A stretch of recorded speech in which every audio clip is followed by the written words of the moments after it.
Alrighty, hello. This is my presentation over my social work 550 case study slash final project. So what I'm going to be doing, since I could not figure out how to have my document and everything up, I'm going to kind of talk through the document, pull it up, and I'll kind of direct you as I go. Alrighty, so starting at the case summary, my client is Anne, and she's just being called that for this presentation. Anne is an Asian American 21-year-old female who identifies as heterosexual and currently has a GPA of 2.1. Anne was self-referred to the Student Counseling Center, and her presenting problem when she first came in was that she had high anxiety and she often felt numb when it came to her emotions. Anne shared that she cannot stay awake longer than 5 to 6 hours, and she has to sleep for about 12 hours a night to be able to stay awake the 5 to 6 hours. She shared that she only eats 600 to 900 calories per day, and she explains that she has no appetite even though she wants to gain weight. And when I asked her about this, she said she has some medical issues, and so that really alarmed me though, because I asked her how much she usually eats in a day, and she's, instead of going 3 meals, she went 600, 900 calories, which alerted me that there might be some eating issues. She also expressed that she does not like the major that she is in and feels as though she has to be in college, but if she drops out, she will not really know where to go. So she kind of feels this tug and pull of not really knowing her place in the world at the moment. She explained that she has failed several classes due to a mix of no motivation and not liking the classes that she is in. And I kind of asked her about this, why she's in the major that she's in. She just doesn't know what she wants to do, and she feels like she's stuck in this major as a default. And this major requires you to pass each class, move on to the next one, and she's been in the same classes for the past 2 years, has not passed the first class, meaning if she stays within this major, she will be at this campus for another 4 years. Within the triage assessment, when the client was assessed for her drinking level, she reported that she often drinks every week with her one friend, and the main goal is to get drunk and not focus on her problems. And she said this is her main coping mechanism for her anxiety, and it's the one thing she looks forward to every week. Every week on a certain day, she goes to the same bar and they drink to get drunk, to not focus on their anxiety. And the friend is also in the same problem as her, as they reinforce each other. And reported that she drinks always at least 3 drinks at the bar, but explained since she is so tiny, 3 drinks gets her very drunk. A very short-statured girl, very tiny. So she says that the 3 drinks will get her drunk, so she's not binge drinking because it's only 3 drinks. And explained further, after being questioned, that the drinking is the one thing she looks forward to each weekend, and it's the only thing that keeps her happy, and she hates the campus, but the only thing that makes her happy is going to the bar. This alerted me, and so I decided that I would use the interview version of the audit within the triage session to assess the client's drinking levels. And when I did an unofficial interview version of the audit, it came back that she had a risky level of drinking.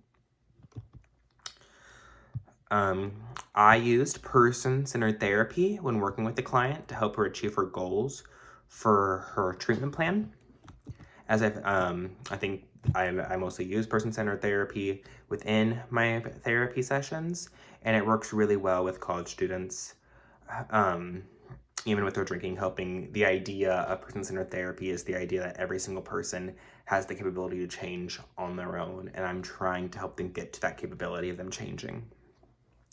Anne was diagnosed with unspecified attention deficit hyperactivity disorder, generalized anxiety disorder, and major depressive disorder. Recurrent episode, moderate.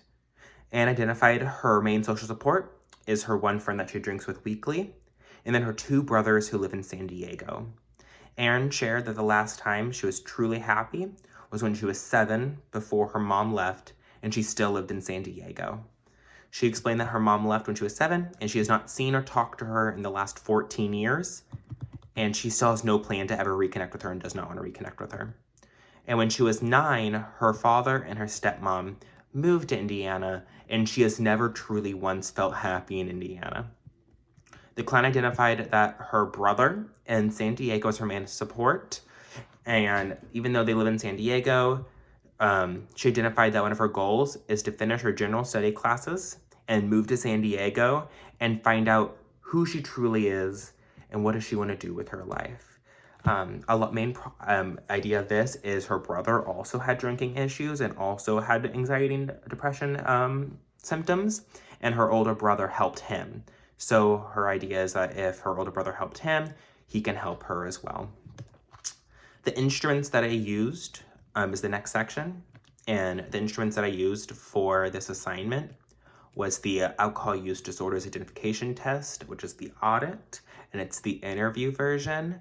And I have that in there, the blank version. And like I said, her score when I did do it came out that she was a risky level drinker, which is the second category because it's like low risk, and then there's the risky. And then I also included the form that every person at the Student Counseling Center has to fill out to be able to receive services. So you can kind of get an idea of what I get before I first met with Anne. And what I really wanted to point out on the second, it would be the third document in this section, it's the second of this instrument.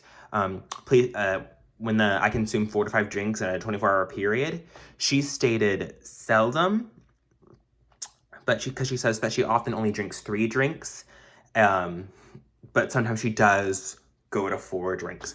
But the thing is, that worries me is she doesn't identify her drinking level as risky. She thinks it's only 3 drinks. It's not binge drinking, so she is not in a risky category. And so that's going to be a real problem for me, is trying to get her to understand that her drinking problem is an unhealthy coping skill. So now we move on to the treatment plan.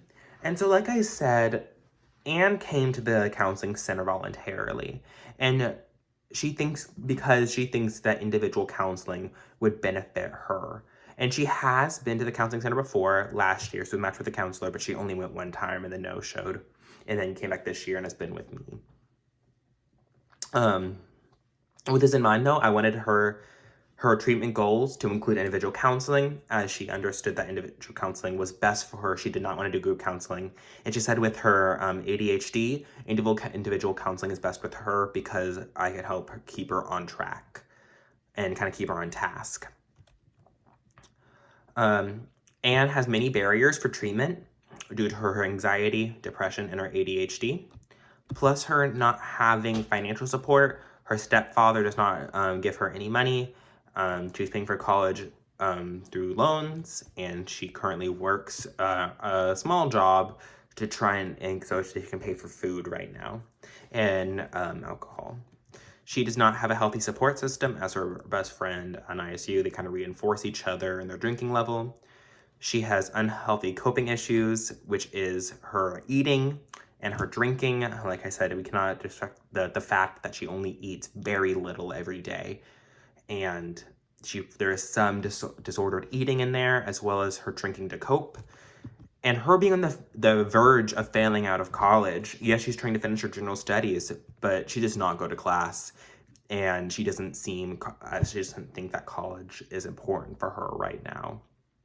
Her main goal of seeking treatment, she reported, was to not feel numb when it comes to her emotions and to stop worrying.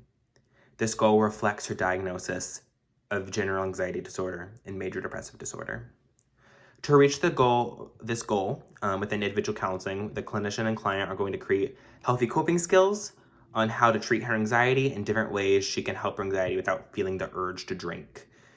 This ties into her other objective of having the client not drink less and not drink due to her anxiety. Drink less and not drink due to her anxiety. Developing coping skills will greatly benefit this client, as currently anxiety is a major factor as well as her drinking. The client stated many of her depressive symptoms, like not eating more than 900 calories a day, comes from feeling stuck in Indiana and wanting to move to San Diego. So she just gets really in her emotions. She just kind of feels numb, feels like she's just doing it for the sake of doing it, doesn't really care what's going on and what's mattering to her in her life. The clinician will work with the case manager to help the client decide what steps she wants to take the case manager will help help the client decide what steps she wants to take, and the case manager will help link her with ways to talk to her professors about her grades.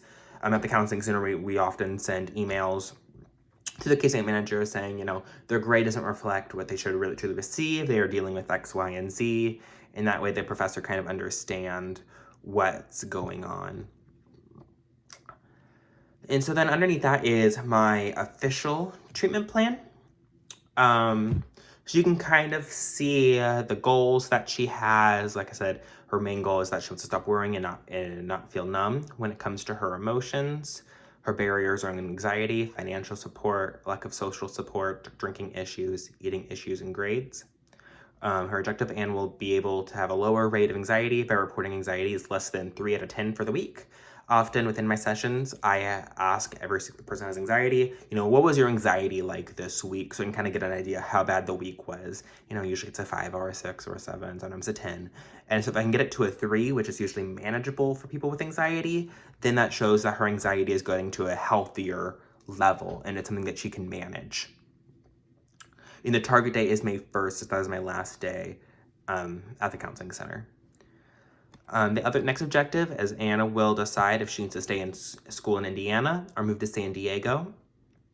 And for the intervention, a client will meet with the case manager and graduate student counselor to discuss different options going forward on her life goals and if she wants to stay in college.